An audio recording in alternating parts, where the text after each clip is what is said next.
Hello दोस्तों, my tutor में आपका स्वागत है। अपने पिछले वीडियो में हमने रिफ्लेक्शन थ्रू प्लेन सरफेस पढ़ा था और इस वीडियो में हम लोग रिफ्लेक्शन थ्रू कर्व सरफेस पढ़ेंगे। तो सबसे पहले हम एक स्फीयर बनाते हैं, सर्कल नहीं स्फीयर।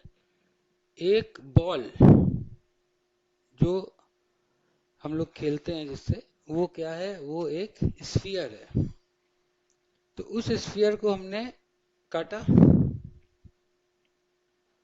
और हमको एक उस बॉल का टुकड़ा मिला जिसको हमने काटा। उसको हमने एक साइड, इस साइड हमने पॉलिश कर दिया, ठीक है।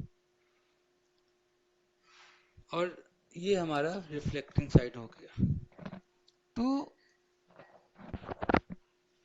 इस कॉन्केव मिरर के किसी भी पॉइंट पर अगर हम नॉर्मल खींचते हैं तो वो हमारे सेंटर से पास करता है, ठीक है। किसी भी पॉइंट पर हम नॉर्मल खींचेंगे तो वो हमारा सेंटर से पास करता है। नॉर्मल खींचना क्यों जरूरी है? क्योंकि जब रिफ्लेक्शन की बात आएगी तो नॉर्मल हमें खींचना पड़ेगा ही पड़ेगा।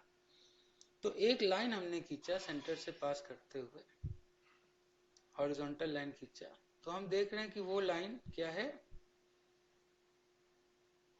वो लाइन भी नॉर्मल है। और इस लाइन को हमने क्या कहा? इस लाइन को हमने कहा प्रिंसिपल एक्सिस। इस प्रिंसिपल एक्सिस ने जिस पॉइंट पर इस कॉन्केव मिरर को कट किया उसको हमने कहा पोल। पोल और फोकस, पोल और सेंटर के बीच में जो पॉइंट आता है वो आता है हमारा फोकस। जितना डिस्टेंस सेंटर से फोकस का होगा उतना ही डिस्टेंस फोकस से पोल का भी होगा। तो हमारे पास चार लॉ होते हैं। पहला लॉ क्या कहता है कि अगर कोई रे ऑफ लाइट पोल पे पड़ती है तो वो लॉ ऑफ रिफ्लेक्शन को फॉलो करते हुए वो रिफ्लेक्ट हो जाती है।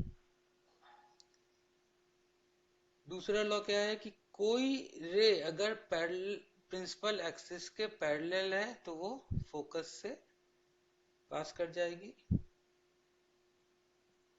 कोई रे अगर सेंटर से पास करती है तो वो अपना पाथ वापस रिट्रेस करती है, क्योंकि नॉर्मल, हर पॉइंट क्या है, नॉर्मल है, इसलिए वो अपने पाथ को रिट्रेस कर जाती है। कोई रे अगर फोकस से पास करती है तो वो प्रिंसिपल एक्सिस के पैरेलल हो जाती है। तो यहाँ पर हमने एक ऑब्जेक्ट बनाया। तो ये ऑब्जेक्ट अगर इनफाइनाइट है, इन्फिनिटी पर है, तो सभी रे जो हैं वो प्रिंसिपल एक्सिस के पैरेलल हैं। तो वो मर्ज होकर कहाँ आ रही हैं? अगर एक रे हम और बनाए जो पैरेलल हो प्रिंसिपल एक्सिस के तो वो फोकस पे हमें मिल जाएगी, ठीक है। Incident ray passes to focus, incident ray parallel to focus, passes to focus become parallel। तो अब हम इमेज बनाते हैं, ठीक है। तो इन्फिनिटी पे हमें फोकस पे इमेज मिल रही थी, लेकिन जैसे ही हम इन्फिनिटी से पास में आए तो हमारी इमेज क्या है, वो बढ़ती चली जा रही है। सेंटर पे हमारी इमेज, जो ऑब्जेक्ट का साइज है वही इमेज का साइज हो गया। सेंटर से जब हम फोकस की तरफ बढ़े तो इमेज का साइज बढ़ने लगा। फोकस पे जब हम आए तो इमेज हमारी गायब हो गई। और उसके बाद जब हम फोकस से पोल की तरफ बढ़ रहे हैं तो इमेज हमें दूसरी तरफ मिली। और जैसे जैसे हम फोकस के पास आ रहे हैं, पोल के पास, हमारी इमेज और ऑब्जेक्ट की हाइट जो है वो सेम होती जा रही है। तो इसको हम लोग जब तक बहुत जरूरी ना हो हमें पोल से काम नहीं लेना है, ठीक है। तो हम एक, तो यहाँ पे हमने 3 रे बनाई, ठीक है। यहाँ पे हमने 3 रे बनाई और ये तीनों ray parallel to principal axis, passes through centre और पासेस थ्रू फोकस, ये हमें एक पर्टिकुलर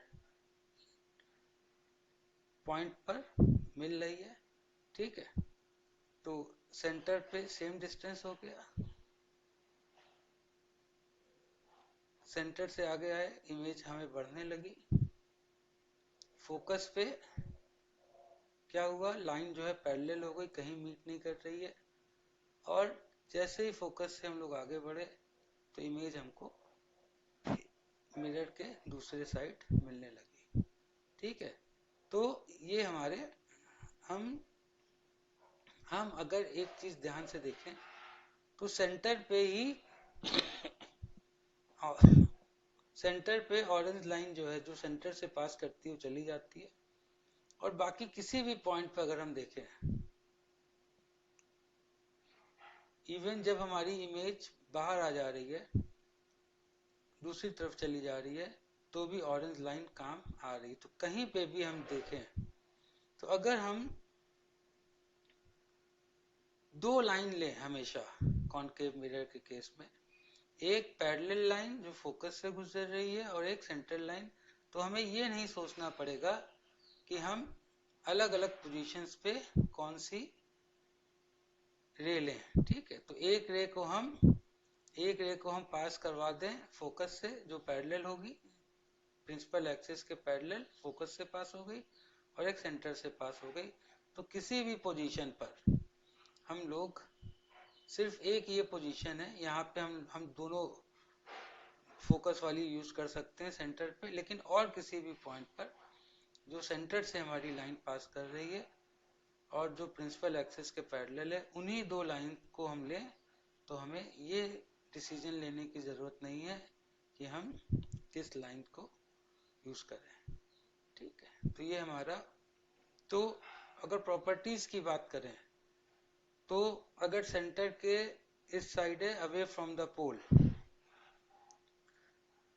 तो इमेज हमारी छोटी बन रही है और उल्टी बन रही है। नीला, जो ये इस पॉइंट को हम लोग बेस मान लेते हैं, इस पॉइंट को हम लोग हेड मान लेते हैं। तो ब्लू ब्लू प्रिंसिपल एक्सिस पे, और ये जो है हमारी, तो रियल इमेज बन रही है, डिमिनिश्ड बन रही है और इन्वर्टेड है। सेंटर पे रियल, इन्वर्टेड, सेम साइज। जब हम इधर आए बिटवीन सेंटर एंड फोकस, तो एनलार्ज्ड, साइज बड़ा हो गया, इन्वर्टेड और रियल, क्योंकि एक्चुअल में रेज जो है वो कट कर रही है। फोकस पे पैरेलल लाइंस हमें मिलने लगी, इस वजह से कोई इमेज नहीं बन रही है। और फोकस से जब हम पोल की तरफ बढ़े तो हमको मिरर के अपोजिट साइड वर्चुअल इमेज मिली, अपराइट मिली, ठीक है। और जैसे जैसे हम लोग पोल के पास आते जाते हैं, इमेज और ऑब्जेक्ट का साइज जो है वो सेम होता जाता है, ठीक है। तो ये डॉटेड लाइन हमने इसलिए दिखाई है क्योंकि इस साइड तो इमेज मिल नहीं पा रही है, तो हमने इसको प्रोड्यूस किया, तो फिर हमको ये इमेज मिली, ठीक है। तो एक बार सभी रेस को बंद करके हम लोग इमेज की प्रॉपर्टी, तो सबसे इन्फिनिटी पर जब थे तो फोकस पे रे आ रही थी, जब इन्फिनिटी से के पास आई तो इमेज बढ़ने लगी। सेंटर पे जब इमेज ऑब्जेक्ट आया तो इमेज सेम साइज की हो गई। सेंटर और फोकस के बीच में जब हम मूव कर रहे हैं तो इमेज बढ़ रही है, फोकस पे इमेज गायब हो जाती है, और फोकस से जब पोल की तरफ बढ़ते हैं तो इमेज हमारी वर्चुअल अपराइट बनती है और एनलार्ज्ड, ठीक है।